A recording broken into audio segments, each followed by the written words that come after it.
ఆమె మహా తపస్విని కనుక అవతల వాళ్ళు అనాచార దోషం ఉంటే ఆమె కనబడదు. చూడండి ఇక్కడ ఏదైనా ఒక అనాచారం గాని ఇది వాక్యం గుర్తుపెట్టుకోవాలి. ఏదైనా ఒక అనాచారం గాని ప్రవేశిస్తే దివ్యత్వం అనుభవానికి రాదు. ఇది తెలుసుకోవాలి. ఇక్కడ ఒక దివ్యత్వం అనుభవానికి రాదు.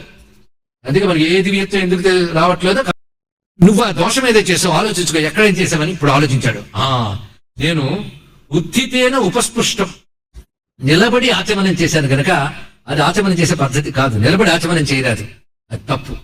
అందుకే ఆ దోషం పోవాలి, అది చేస్తే సరిపోతుంది అని అప్పుడు చేసిన పని ఏమిటంటే తథేత్యుక్త ప్రాంగుఖ ఉపవిశ్య, తూర్పు వైపు తిరిగి సుప్రక్షాళిత పాణిపాదవలను కాళ్ళు చేతులు నోరు కడుక్కుని ఆచమనం చేస్తున్నట్టు. ఆచమనం చేసే పద్ధతి చెప్తా, నిశ్శబ్ద, చప్పుడు చేయకూడదు. కొందరు ఆచమనం చేస్తున్నా అందరికీ తెలిసిపోతుంటుంది.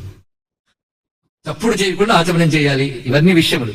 ఆచమనం చేసినప్పుడు మీసాలకు వెంట్రుకలు తగలరాదు, అది రక్తభక్షణ చేసినంత. అందుకే వాటిని కూడా తీసుకోవడం అని శ్రోత్రియులకు అలవాటుగా చెప్పారు.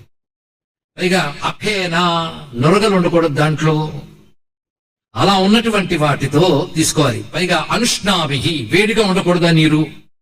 పైగా ఎక్కడ దాకా వెళ్ళేటో హృదయం వరకు చేరాలి. ఆ విధంగా ఆచమనం చేయాలి.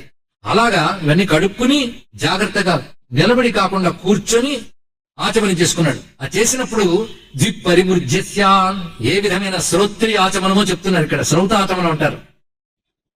వేళ్ల కొనలతో ముఖాన్ని తుడుచుకుని నీటిలో ముంచిన వేళ్లతో కళ్ళు ముక్కు మొదల ఇంద్రియాలు స్పృశించి అప్పుడు అంతఃపురానికి వెళ్ళాడు. వెళ్ళినప్పుడు మహారాణి కనబడిందిట. ఏమి చరిత్రలండి! ఆ సచ్చరిత్రలు ఊహకు కూడా అందవు. అంత పవిత్రమైనటువంటి ఒక సత్సంస్కారం అని సూక్ష్మమైన సదాచారాన్ని కాపాడుకుంటూ వచ్చిన భారత జాతికి నమస్కారం. పోగొట్టుకున్న భారత జాతి విషయంలో విషాదకరం. అంతే, ఇంకేం చెప్తాం. అంటే ఒక సదాచారం ఎలాంటి పవిత్రతనిస్తుందో తెలుసుకోగలగాలి. అది సూక్ష్మమైన అంశం.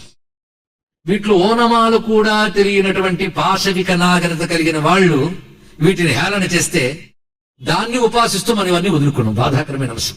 ఎవడైనా సదాచారం పాటిస్తే వాడు కుళ్ళ పొడిచే వాళ్ళు కూడా తయారయ్యారు. మరీ ఎక్కువైపోయిందండి వీడికి చాదస్తం. అసలు ఆ పదాలకు అర్థం తెలుసా వీళ్ళకి? ఒక్క సదాచారం, అంటూ ఎంగిలి ముట్టు మైలా ఈ నియమాలు పాటించే వాళ్ళు ఒక మంత్రశక్తిని కాపాడుకోగలరు, ఒక దేవతాశక్తిని నిక్షిప్తం చేసుకోగలరు. కానీ ఇవి కానీ వదిలేస్తే వాడు చేసిన ఏం పాటి జపమైనా ఉన్నా ఓటికుండ నీరు అవుతుంది, తెలుసుకుంటారు, మొత్తం పోతుంది. అందుకే దేవతా శక్తి ఉండాలన్నా, పవిత్రత ఉండాలన్నా, వాక్కుకు శక్తి రావాలన్నా, మనసుకు సంకల్ప బలం రావాలన్నా పవిత్రత కాపాడబడాలి. అది సదాచారం వల్లనే వస్తుంది. ఇన్ని రహస్యములు తెలిస్తే అర్థమవుతుంది. మొదటి కథలోనే నేను చెప్తున్నాడు చూడండి. ఆచమనం చేసే పద్ధతి కూడా ఇక్కడ బోధించాడు. ఈ విధంగా చేసి లోపలికి వెళ్ళగానే అమ్మవారు కనబడ్డారు.